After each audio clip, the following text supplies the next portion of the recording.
वो है एकता, यूनिटी। और यूनिटी जहां होती है, यूनिटी इज स्ट्रेंथ, एकता में बल होता है। यहाँ कोई ये नहीं देखता कि ये भागवत किसका है, यहाँ सब लोग एक साथ लग जाते हैं और जब सब इकट्ठे हो जाते हैं तभी ऐसे कार्यक्रम सहजता से पूर्ण हो जाते हैं। जैसे हमारे हाथ में 5 उंगली हैं, जब तक अलग अलग रहेगी तो कोई कार्य नहीं कर सकती, और जिस दिन जब इकट्ठी हो जाती हैं तो एक हो जाती है। Unity is strength. इसीलिए तो हम गर्व से कहते हैं हम हिंदू हैं, say with pride we are Hindu. गर्व से कहते हैं हम हिंदू हैं, और हमें जब तक हम एक रहेंगे तब तक किसी विधर्मी की ताकत नहीं है जो सनातन धर्म पर आवाज भी उठा सके। कुठाराघात करने की तो छोड़ो। मैं तो बस एक बात कहूंगा कि जैसे कंधों से ऊंची छाती नहीं होती, जैसे कंधों से ऊंची छाती नहीं होती, ऐसे धर्म से ऊंची कोई जाति नहीं होती। और जब धर्म ही ना बचेगा तो जातियों का क्या करोगे? जब हमारा धर्म ही खतरे में आ जाएगा तो हम लोग जातियों में बट जाएंगे, क्या फायदा? तो फिर से कहेंगे, जैसे कंधों से ऊंची छाती नहीं होती, धर्म से ऊंची जाति नहीं होती। यदि दीपक ही ना बचेगा तो बाती का क्या करोगे? जब धर्म ही ना बचेगा तो जातियों का क्या करोगे? और सनातन धर्म की ये बड़ी सुंदर रीत है।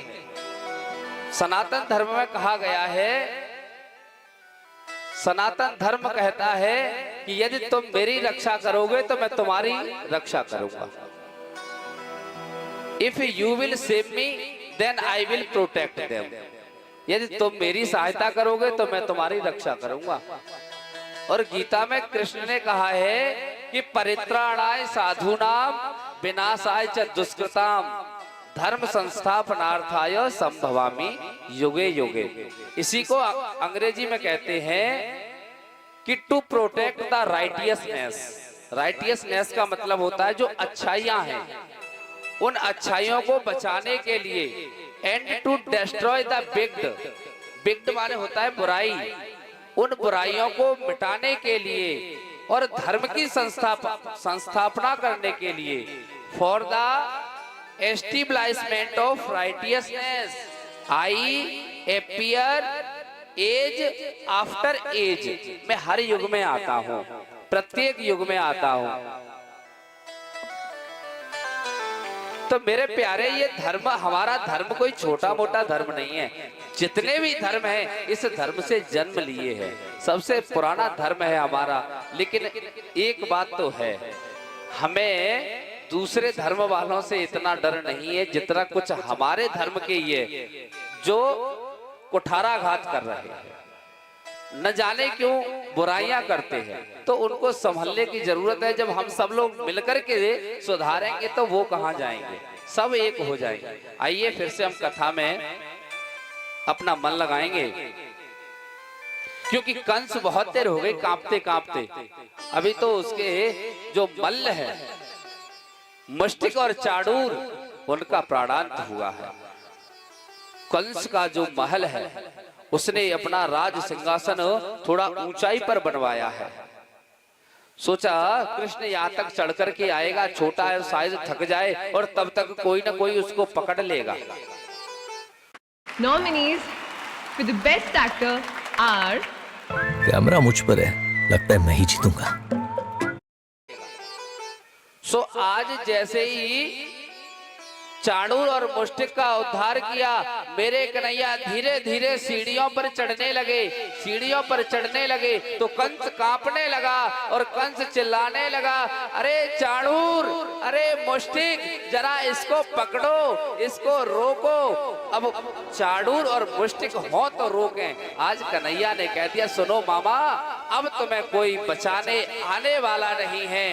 कंस जो तुम्हारे मल्ल थे, चाणूर और मुष्टिक, वो तो पहुंच गए। अब तुम्हें वहीं जाना है जहां वो पहुंच गए। अब तुमको कोई नहीं बचा सकता।